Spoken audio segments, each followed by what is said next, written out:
If you want to know why growing out your silver hair ends up having hardly anything to do with the color of your hair, watch this video. Hi, I'm Lynn, and I inspire women to go naturally silver. In today's video, I'm going to be talking about what led me to ditch the dye and start my silver hair journey.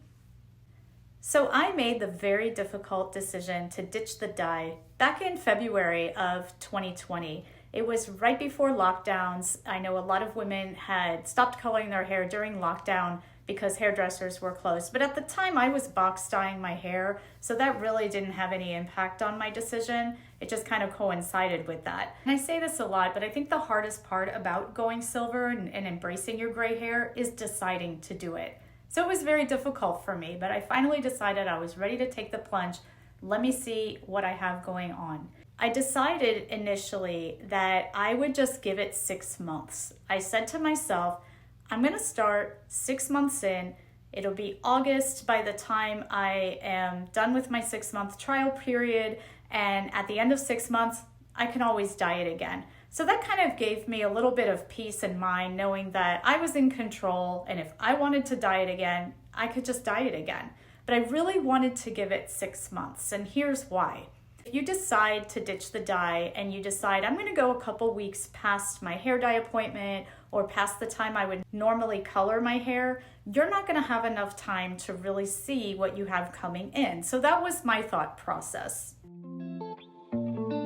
Growing out my gray hair, and I started to follow some silver hair groups on Facebook. The women in these groups were very uplifting, very supportive, and I was able to really look at other women in various stages of their journey and their grow out and see what maybe mine would look like when I was all done. So it was very inspiring and very encouraging. At some point, I want to say it was May of 2020 when I decided to start an Instagram account. And it was really just for me. It was to document my journey. It was to kind of see how far I would come and where I was going and document the progress for my own benefit. And that was still back when Instagram was the photo sharing app that it was created to be. There wasn't as much video on there. So I felt kind of comfortable just posting pictures of myself on there every so often. It wasn't something I did regularly, and I just used it more as sort of a diary to see how far I had come. I also started following a lot of other silver sisters in that community as opposed to the Facebook community. Following them was very inspiring and extremely, extremely motivating. What's interesting is I had found that if I was having a rough day, I would kind of look at my phone and I would go to the Silver Sisters community and I would just sort of, get inspired and enlightened and feel real happy. And the support of these women, I just couldn't believe it. So it really started to turn into more of a journey for me that had nothing to do with my hair. It suddenly became about meeting people and connecting people, like-minded people who were also going through the struggle. They knew where I was, even if they were further along in their journey. They knew exactly where I was because they had been there too.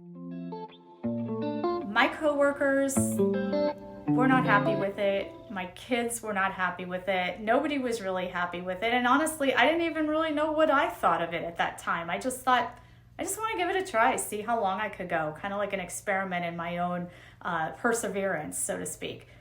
So at the start of my silver hair journey, I did get a lot of negative comments, really right from the start. If I started to tell anybody that I was thinking about doing it, I would immediately get shot down. And they would say, no, you're gonna look old, you're gonna look like you've given up, you're gonna need to get a few more cats, any of those kinds of comments.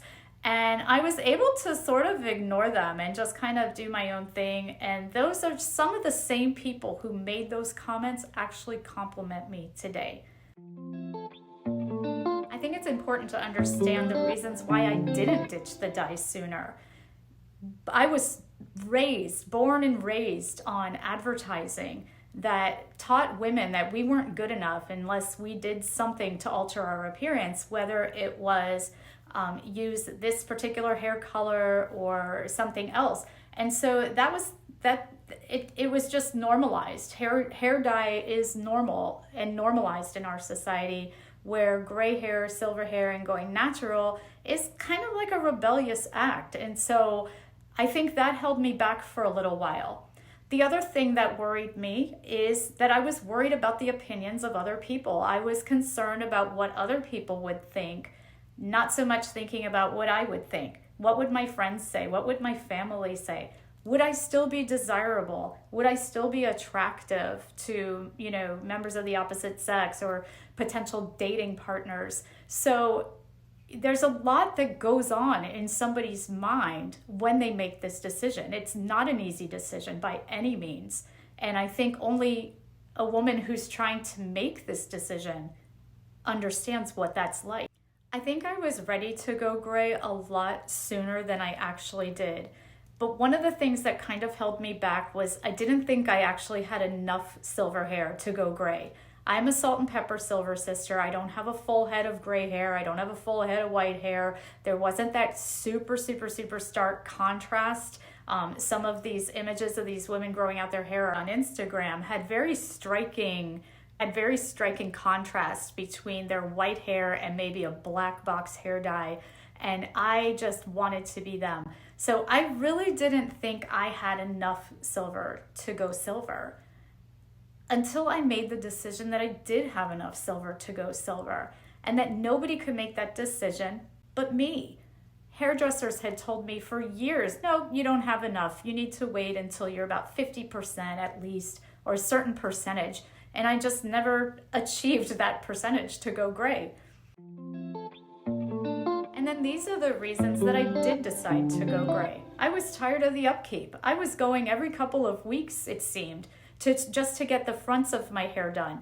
Because I have most of my silver in the front of my hair, I was noticing the silver immediately as soon as it would pop up, sometimes even just a few days after I'd colored it or had it colored.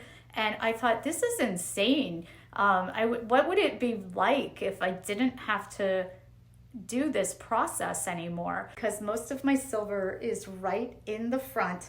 I was having to dye that part of my hair or get it colored every few weeks. Now that I'm looking at all these other women who have grown out their hair, I started to really change my own narrative about what I thought gray hair was supposed to look like. This is not your grandma's gray hair. This is your gray hair. And so it's very different gray hair from, say, maybe what you thought of with your grandmother growing out her gray hair, cutting it into a curly pixie and basically calling it a day. But that is not what today's silver hair looks like anymore. Another thing was I like to challenge myself. I like to see, okay, how long can I go? And so that's why I did that 6-month challenge to myself, just to see if I could do it. And I also wanted to see exactly what my silver hair pattern was. What you would find is that your silver hair pattern is different from anybody else's. No two are exactly the same. And, you may covet another silver sister's hair, wishing that you had that hair, only to fall in love with your own. And this conversation would not be complete without me discussing the actual journey of going gray and embracing your silver hair. And here's why. Because when you decide to go gray, and I've already talked about that decision and how difficult that is, something inside you changes. But as you go on your journey, even more things start to happen inside of you that start to change.